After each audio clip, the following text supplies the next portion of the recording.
সকাল সকাল পরিবেশটা খুব সুন্দর। আজকে খুব সুন্দর হাওয়াও দিচ্ছে। গরম আছে ঠিক কথা, কিন্তু রোদ খুব একটা বেশি নেই আর ভীষণ একটা হাওয়া দিচ্ছে, খুব ভালো লাগছে। তাই সমস্ত কাজবাজ সেরে একটু বসলাম। এত সুন্দর হাওয়া দিচ্ছে না, ঘরে পাখাটা চালালাম, কাজবাজ করে ড্রেস ফ্রেস চেঞ্জ করে ভিজে গিয়েছিলাম, কাচাকুচি করে জামাগুলো ভিজে গিয়েছিল, তো সেগুলো চেঞ্জ করে নিজে একটু পরিষ্কার পরিচ্ছন্ন হয়ে করব এখন একটু রান্না। তো সেই জন্য হাওয়া দিচ্ছে বলে বাইরে বসলাম, একটু খুব সুন্দর হাওয়া দিচ্ছে। তো ছেলে গেছে হচ্ছে স্কুল, আজ থেকে মর্নিং স্কুল, ওদের স্কুলে আবার শুরু হয়েছে। তো মর্নিং স্কুল শুরু হয়েছে বলে ও গেছে 7টা 10-15 বেরিয়ে গেছে। আর কর্তামশাই খাবেন হচ্ছে ছাতুর শরবত। তো ছাতুর শরবত খাবে, সেই জন্য হচ্ছে ছাতুর শরবত খাবে কেন কি, ও 11টার সময় ব্লাড টেস্ট করার কথা আছে। তো দেখি উনি করেন কি না, সেই জন্য তাড়াহুড়ো করে রান্না করতে হবে, রান্না বসাতে হবে। তো আজ যেহেতু মঙ্গলবার, বিশেষ কিছু রান্না করার থাকে না, মানে মাছ ডিম মাংস কিছু থাকে না। তো কাল অনেক কিছুই খাওয়া দাওয়া হয়েছে। আর অত রাতে ললিপপগুলো খাওয়া হয়েছে, পেট একবারে পুরো ভর্তি, রাতে ঘুমই ধরতে চাইনি জানেন। তো যাই হোক, সকাল সকাল এখন বাজে প্রায় 8:30 বেজে গেছে, 8:35 কি 40 হবে। তো যাই হোক, আজকে আমার এই ব্যাপার স্যাপার, টিফিন বিশেষ কিছু হবে না, একটু আলুর তরকারি করে রেখে দেবো। ছেলে স্কুল থেকে 11টায় এলে, ওর আবার 11:30টায় বায়োলজি ক্লাস আছে, ওকে হাজব্যান্ড মশাই দিয়ে আসবে, দিয়ে এসে হচ্ছে কি নিজের কাজে আবার চলে যাবে। তো সেই জন্য আলুর তরকারি একটু করব। ওই দেখুন, একটা অ্যাক্সিডেন্ট হতে হতে রয়ে গেল। ছেলেগুলো সাইকেল চালাতে চালাতে হর্নও দেয় না, আর গাড়ি দেখতে পাচ্ছে যে একটা ব্যাকের রাস্তা, হর্ন দিচ্ছে সব। তো যাই হোক, চলুন আমি কি করি না করি দেখতে থাকুন। যাই হোক, আমার বিছানা তোলা পুরো কমপ্লিট হয়ে গেছে। এই চাদরটা কিছুদিন হলো পেতেছি, তোর বালিশগুলো ভীষণ বড়, কোনো রকমে সেলাই করে লাগিয়েছি। দেখি কাচার পরে কতটা সিন করে, তারপরে বালিশগুলো বালিশের ওয়ারগুলো একটু কেটে বাদ দিয়ে দেবো। তো এই হচ্ছে আমার বিছানা পরিষ্কার হয়ে গেছে, ঘরটা সব মোছাও হয়ে গেছে, একদম পরিষ্কার টিপটপ। তো এই হচ্ছে আমার ব্যাপার স্যাপার। সকালে এবার রান্নার দিকে যাব। তো সকালে রান্নাঘরও পুরো পরিষ্কার টিপটপ একবারে। এখানে ভিজিয়ে রেখেছি চাল অলরেডি, যেটা আমি করে থাকি, কেননা তাড়াতাড়ি তাহলে ভাত হবে না। অলরেডি ফ্রিজে একটু ভাত আছে, কি করব, নষ্ট করব? সম্ভবত আমি মঙ্গলবারের ভাতটা খেতে চাই না, মঙ্গলবারের যে সোমবারের ভাতটা খেতে চাই না। মঙ্গলবার পুরো একদম পরিষ্কার পরিচ্ছন্ন, এমনিই রোজ পরিষ্কার পরিচ্ছন্ন, কিন্তু আঁশের যদি ঠেকাঠেকি হয়ে যায় ওই জন্য খেতে চাই না। তো হাঁড়ি যদিও আমি আলাদা রাখি, দেখলে নিয়ে আমি খাবারগুলো টেবিলে রাখি আর ভাতটা এখানে রেখে দিই। ওইদিকে চা খেয়ে বাসন বেসিনে পড়ে আছে, আর এখানে একটা কফি অনেকটা নষ্ট হয়ে ছাতা পড়ে বসে আছে, এটাকে জল দিয়ে রেখে দিয়েছি, শিশিটা হচ্ছে ধোবো। আর ওদিকে দেখাই হচ্ছে আমার এখানে কালকে ওই ভিক্ষা দাদা, দেশের বাড়ির মায়ের শাশুড়ি মায়ের ভিক্ষা ছেলে এসে আমাদের এতগুলো আলু দিয়ে গেছে খাবার জন্য।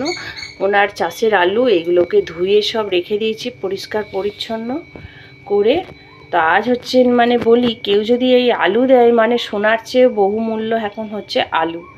কেননা আলুটা এতটাই দাম বেড়েছে, মানে বলার কথা নয়। তবু কি বাঙালিরা আলু খাওয়া ছাড়বে? ছাড়বে না। বাজারে গেলে আগে আলুর দিকেই হাত পড়ে, বলুন কি যে হবে কে জানে। আমরা সব আলু প্রিয়, আলু খেতে ভালোবাসি, আলু ছাড়া কি চলে? দিনের বেলায় যদি সবজি টবজি দিয়ে হয়ে যায় ঠিক আছে, রাত্রেবেলা একটু আলু, মুড়িতে একটু আলু ভাজা, আলুর দম, আলুর তরকারি, এগুলো না হলে হয়? হ্যাঁ, আর দিয়ে গেছে হচ্ছে 1 ঝুড়ি পেঁয়াজ, দাঁড়ান দেখায়।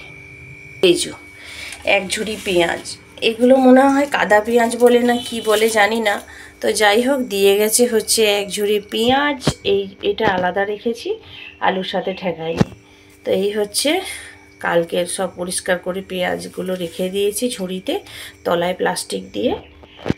এই হচ্ছে দাদা দিয়ে গেছেন, ভিক্ষা দাদার সাথে একজন এসেছিল আর কি, গ্রামেরই ডাক্তার দেখাতে, তিনি এই পেঁয়াজটা নিয়ে এসেছেন। আর আলুটা নিয়ে এসেছেন ভিক্ষা দাদা নিজের চাষের আলু থেকে। আর এটা ওই যে এসেছিল ভিক্ষা দাদার সাথে, ওই নিয়ে এসেছে এই পেঁয়াজটা।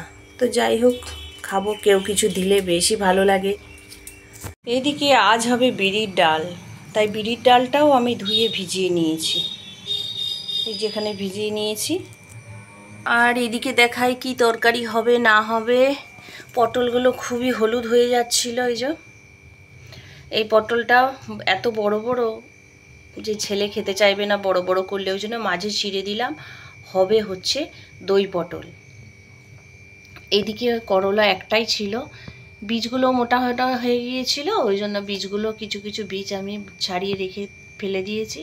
হবে করলা ভাজা, এদিকে হবে ঝিঙে দিয়ে বড়ি দিয়ে আর অল্প দুকুচি আলু দিয়ে হাজবেন্ডের জন্য, কর্তামশাইয়ের জন্য হবে একটু বড়ি পোস্ত।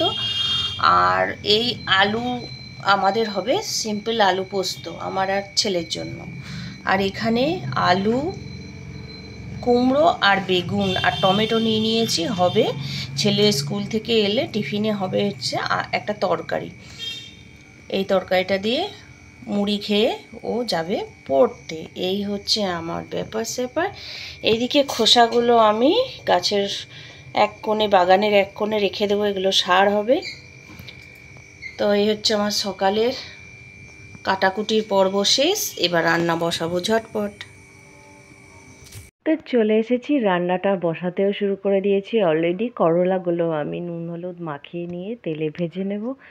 একদমই ভালো লাগছে না, যদিও কম সম রান্না করব তাও একদমই ভালো লাগছে না, একদম রান্না করতেই ভালো লাগছে না, মনে হচ্ছে চুপচাপ ফ্যানের নিচে বসে থাকি।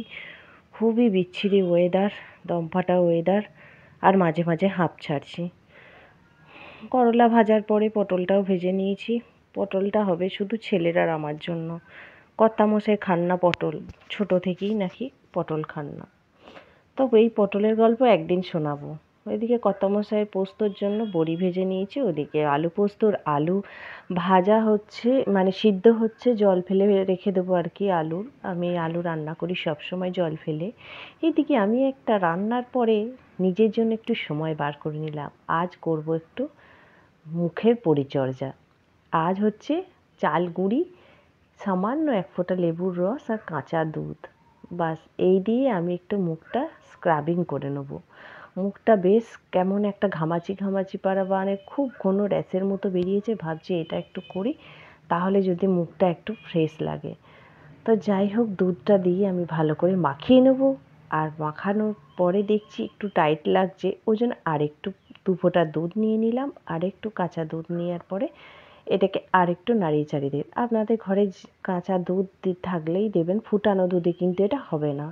আমি যেহেতু কাঁচা দুধটা এখনও গরম করিনি, সেই জন্য আমি এখন এটা দিলাম। তো এটা আমি মুখে অ্যাপ্লাই করে নেবো। অ্যাপ্লাই করে নেওয়ার আগেই অবশ্য পরিষ্কার জলে মুখটা ধুয়ে নেবেন, অথবা ফেস ওয়াশও ব্যবহার করতে পারেন। আমি প্লেন জলে মুখটা ধুয়ে নিয়ে চলে এসেছি। আয়নার সামনে না দাঁড়ালে তো এটা মাখা যাবে না, না দেখে। সেই জন্য আমি এটা মুখে খুব আস্তে আস্তে জেন্টলি ভাবে আমি খুব সুন্দরভাবে আমি এটা আস্তে আস্তে মুখের মধ্যে অ্যাপ্লাই করে নেব। ভাবছি হাতটা ভালো করে ধুয়েছি, তো এটার মধ্যে কিন্তু আমি লঙ্কা চিড়েছি। তা আমার সবথেকে সমস্যা, রান্না করার পর ফেস প্যাক মুখে কিছু ইউজ করলে আমার ভয় লাগে, আমি লঙ্কা কাটিনি তো, আমার ভীষণ লঙ্কায় আমি কষ্ট পাই, কাঁচা লঙ্কায়। তো যাই হোক, না মুখটা জ্বলছে না, তা আপাতত জানি না পরে জ্বলবে কি না। তো আস্তে আস্তে আমি খুব সুন্দরভাবে দিয়ে দেবো, চোখে একদমই দেবো না, সাইডগুলো ভালো করে একটু আস্তে আস্তে, কিন্তু এটা খুব কিন্তু রাব করে নিতে হবে, মানে ঘষে নিতে হবে। মুখের সমস্ত ময়লা একদম, এই সাদা যে দুধ দেওয়া থাকে আর এই চাল গুঁড়িটা থাকে, তো এটার ফলে দেখবেন এটা ঘষতে ঘষতে দলতে দলতে এগুলো যদি মুখে ময়লা থেকে থাকে, তো এগুলো দেখবেন একটুখানি সাদাটা একটু কালো হয়ে আসে। খুব ভালো করে এটা একটু আলতোভাবে ঘষে নিতে হবে, যেহেতু চাল গুঁড়ি একটু খসখসে, খুব জোরে জোরে ঘষলে না মুখে জ্বালা করতে পারে। সেই জন্য আস্তে আস্তে ঘষে নিতে হবে। এটা দুধ দেওয়ার ফলে মুখে বেশ মুখটা নরম থাকে। তো যাই হোক, আমি এটা গলায় টলায় নিয়ে নেবো, যতটা থাকে ততটা দিয়ে নেবো। তো শীতকালে তো এগুলো অ্যাপ্লাই করা যায় না, তো এটা গ্রীষ্মকালেই এগুলো ভালো লাগে, করতেও ইচ্ছা হয়। তো যাই হোক, রান্নার পর হলেও নিজের জন্য সময় বার করে নিতেই হবে। ফিরে আসছি 10 মিনিট পর, মুখটা শুকানোর পরে এই দেখুন চলে এসেছি। মুখটা যখন কিন্তু ওই পেস্টটা শুকিয়ে আসবে, তখনই কিন্তু ধোবেন, তার আগে নয়। এই যে মুখে ধুয়ে নিয়েছি, শুধু একটু অলিভ অয়েল মেখেছি, বাস একটু সিঁদুর পরেছি আর টিপ, বাস। মুখে কিন্তু কিছু মাখিনি। এই দেখুন মুখটা কত নর্মাল লাগছে। কোনো কিন্তু পাউডার ফাউডার কোনো কিছুই, সানস্ক্রিন কোনো কিছুই ইউজ করিনি। আর আমি বলছি কিছুই ইউজ করিনি, মুখটা বেশ ফ্রেশ লাগছে। মুখের মধ্যে আর কিছু লাগছেও না, ক্লান্তি ভাবও লাগছে না, এটা খুব লাগে ফ্রেশ। তো বিকেলবেলায় আমি রেডি সেডি হয়ে নিয়ে, একঘেয়েমি একদমই ভালো লাগছিল না ঘরে, ওই জন্য চলে এসেছি মন্দির দিকে ঘুরতে। আমার বাড়ির সামনেই মন্দির। ভাবলাম দেখি মা মৃন্ময়ী মাকে একটু প্রণাম করে যাই। তো প্রণাম করতে এসে দেখি ও বাবা, মৃন্ময়ী মায়ের অঙ্গরাগ হচ্ছে, তাই ওই জন্য চাদর দিয়ে ঢাকা দিয়ে দিয়েছে। মৃন্ময়ীকে মাকে দেখানো হলো না, কেননা সামনে পুজো আসছে, তো তাই মৃন্ময়ী মাকে যদি কিছু রং টং করতে হয় ওই সব মনে হয় হচ্ছে, ওই জন্যে পর্দা দিয়ে ঢাকা আছে। তো ওই জন্যই লোকজন এখানে ভীষণই কম। তো এখানে দোকানপাটগুলো খোলা আছে, লোকজন রয়েছে কিন্তু খুবই কম। এত বিকেলে কিন্তু এত কম লোকজন থাকে না। এখানে চলে এসেছি দরজার মধ্যে। তো এখানে এই পরিবেশটা খুবই ভালো লাগে। প্রায় সন্ধে হয়ে এসেছে, কিন্তু ভিউটা দারুণ লাগছে। এখানে ফটোশ্যুটও খুব দারুণ হয়। তা আমি ভাবলাম আপনাদের জন্য একটু ভিডিও ক্লিপ তুলে নিয়ে যাই। তো এখানে দেখুন দূর থেকে কেমন লাগছে দরজাটাকে। আর এখানে হচ্ছে প্রায় অন্ধকার হয়ে এসছে, তো আর ওই ভিতর দিয়ে এখন আর যেতে দেয় না। ভিতর দিয়ে রাস্তা বন্ধ করে দিয়েছে, সাইড দিয়ে গাড়ি ঘোড়া যেতে পারে। তো আমিও চলছি আস্তে আস্তে, একটু হাঁটাও হলো। মাথাটা আজকে বেশি যন্ত্রণা করছে, ওই জন্য একটু হাঁটতে বেরোলাম। তো ভালো লাগছে, হাওয়া দিচ্ছে, একটু হালকা হালকা হাওয়াও দিচ্ছে বাইরে। বিকেলের পরিবেশটা খারাপ লাগেনি আজকে। তো ভাবছি মাঝে মাঝে সকালে